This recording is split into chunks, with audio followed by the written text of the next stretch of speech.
Rosie collects data about birds visiting a bird table. Here are her results. Draw 2 more lines to complete the graph. So here we have a tally chart. So for blackbird, we can see that we have 5 lines on our tally chart altogether, and on the graph we have a total of 5 for blackbird because that line is between 4 and 6. For sparrow, we have 2 lines, so that's 2 on our graph, and for robin, we have 4 lines, so that's 4.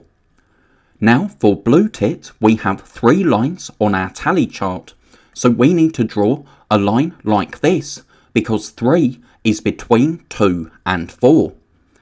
And for other, we have 6 on our tally chart, 5 here and 1 here, so we need to draw a line that goes up to the point where the number of birds is 6. 5 children have ticked this table to show on which days they are free to go out. On how many days are more than 2 children free to go out? So on Monday, we can see that David, Lynn and Rosie are free to go out, so that's 3 children. On Tuesday, we have ticks for Emma, Lynn and Jack, so that's 3 children as well, so more than 2 as well. Now on Wednesday, we only have 2 ticks, so that means only 2 children are free to go out, so not more than 2. On Thursday, we have 3 children, and on Friday, we have 3 children as well. So we have 3 children on Monday, Tuesday, Thursday and Friday, so that's 4 days. It's only on Wednesday when there are not more than 2 that are free to go out.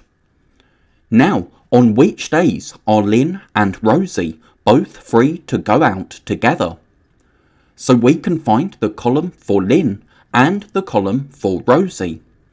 We can see that on Monday they both have ticks, so they're free to go out together on Monday. But on Tuesday, though Lynn is free to go out, Rosie is not, so they can't go out together on Tuesday.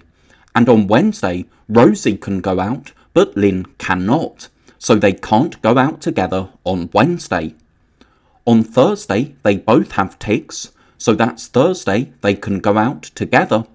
But on Friday, only Rosie can go out. So our days when they can go out together are Monday and Thursday, because those are the days where both Lynn and Rosie have ticks. There are 21 children in Mr. Bell's class. The number of boys is 1 more than the number of girls. How many boys and girls are there? So we can have 11 boys and 10 girls, because 11 is 1 more than 10, so that's 1 more boy than girl, and 11 plus 10 is 21, so that gives a total of 21 children in the class. We could show this on a bar model, so we have boys and girls, and the number of boys is 1 more. So that means these 2 bars will be the same, and because there are 21 children altogether, 1 plus the 2 bars, so 1 plus 20 altogether, will make 21 children in total. So if we know that these 2 bars have a value of 20, we can find the value of each bar by dividing 20 by the 2 bars, and 20 divided by 2 is 10, so each of these bars represent 10 children. So under boys, we have 1 and 10, so that's 11, and under girls, we only have 10, so that's 10 girls. Use all of these digits. We have 7, 1 and 4. Write the lowest number. So if we're writing a number that's as low as possible, we need to have the smallest digits in the largest place values. So we can have 1 as our hundreds digit, 4 as our tens digit, and then our largest digit, so our 7 in our ones. So the lowest number that we can make is 147. How many right angles do each of the shapes below have? So we need to remember that a right angle is like the corner of a piece of paper or the corner of this screen. So on this shape, we have a right angle here, a right angle here, and this is a right angle as well. This angle here is not a right angle because that's larger than a right angle, so it's an obtuse angle, and this angle is larger than a right angle as well. So that means we have 3 right angles on this shape here. Now on this shape, we have right angles in this corner and in this corner. But this corner is not a right angle, it's larger than a right angle, so that's obtuse. And this angle is less than a right angle, smaller than a right angle, so it's an acute angle. And that means that this shape only has 2 right angles. Each side of the number balance has the same answer. Write in the missing number.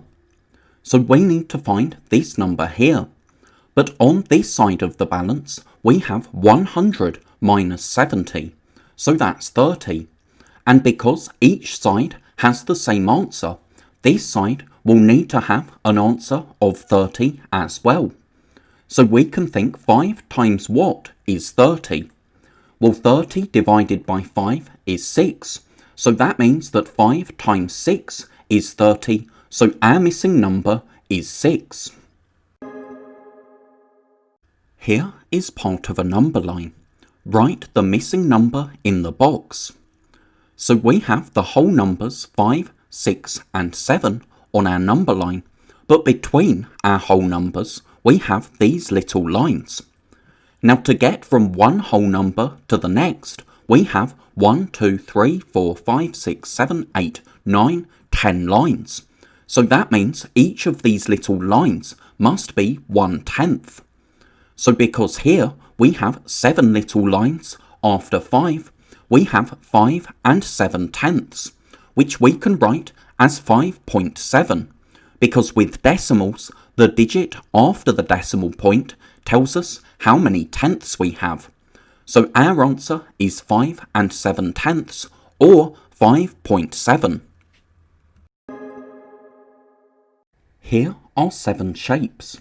Write the letters of the 2 shapes which are pentagons. So we need to remember that a pentagon is a shape that has 5 sides. So if we look at shape A, that has 1, 2, 3, 4, 5 sides. So shape A is one of our shapes, and if we look at F, that has 1, 2, 3, 4, 5 sides as well. So our 2 shapes are shapes A and F. Arrange these decimals in order of size, with the smallest first.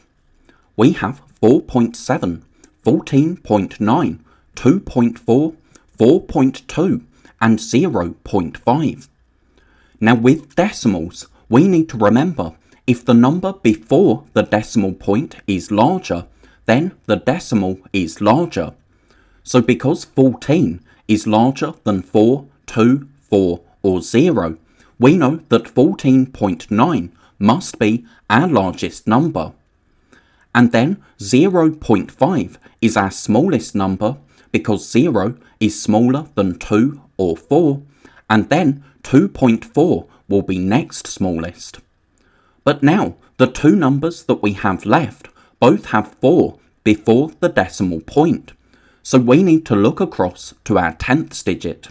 Here we have 7, but here we only have 2, so that means 4.2 is next smallest, and then 4.7 is larger than 4.2. Write these prices in order, starting with the smallest. So first we have 72 pence, but all of our other values are given in pounds. So we can change 72 pence into pounds by remembering that if we imagine the decimal point on the end, we can move that 2 places to the left and then write a 0 as our pounds. So 72 pence is the same as £0.72. We also have £2.70, 27 pence or £0.27, £7.20 and £2.07. So our smallest value is £0.27 or 27 pence. That has £0 and then 27 is smaller than 72. Now 72 pence or £0.72 is next smallest because that's our only other value that has 0 as the pounds. Then we have £2 in this number and £2 in this number. But if we look across to how many 10p's or tenths we have 7 here, but 0 here. So that means £2.07 or £2.07 is next smallest, and then we have £2.70. So our largest value is £7.20 because that has the largest number of pounds. Look at these digit cards. We have 5, 4 and 6. Use the cards to make an odd number greater than 500. So an odd number is a number which is not even, so a number that ends in 1, 3, 5, 7 or 9. So we need to use 5 as our ones digit because if the number ends in a 5, it will be an odd number. But if it ends in 4 or 6, it will be even. Now we want our number to be greater than 500. So we need to use the 6 as our hundreds digit because if we use the 4, it would be less than 500. So that means the 4 is our tens digit and that gives us the number 645. Sam cuts a pizza into 10 equal pieces. He eats one piece. What fraction of the pizza does he eat? Well, remember the numerator of our fraction is how much we have, so that's how much Sam has eaten, and he's eaten one piece, and then the denominator of the fraction tells us how much there is altogether, and we have 10 pieces altogether. So that means the fraction is 1/10. There are 10 pieces, he's eaten one piece, so he's eaten 1/10. Now, what fraction of the pizza is left? So that's 9/10, because if he's eaten one piece, that means there are 9 pieces that he's not eaten out of the 10 pieces altogether. On a bar model, if he's eaten one piece, so eaten the piece in blue, that means there are 9 pieces that he's not eaten, so that's 9 out of 10 pieces, or 9/10. He's eaten 1/10, and the whole pizza will be 10/10, because the whole is 10 of the 10 pieces, and 1/10 plus 9/10 is 10/10, so that means if he's eaten 1/10, then 9/10 is left. Write what the 2 missing digits could be. So we can see that the hundreds digits in our addition are missing, and we have an answer of 757. But if we write the question out as a column addition, 2 plus 5 is 7, so that's adding the ones digits, and then 6 plus 9 is 15. But if we get a 2-digit answer, we write the first digit above the next place value column along. So 15 needs to be written 1, 5 with the 1 above our hundreds digit.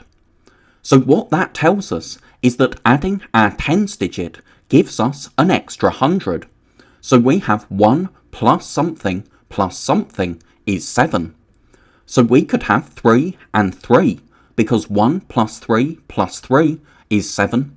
So we could have 3 as our hundreds digits, or we could have 4 and 2 because 1 plus 4 plus 2 gives a total of 7, or we could have 5 and 1. 1 plus 5 plus 1 is 7, so we could have 5 and 1. And of course with addition, order doesn't matter, so we could have the 1 here and the 5 here.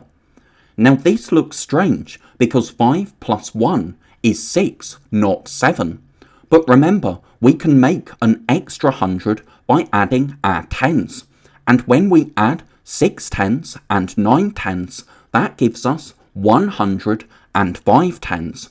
So because we've made 100 by adding our tens, that means our hundreds digits only need to add up to 6, not to add up to 7.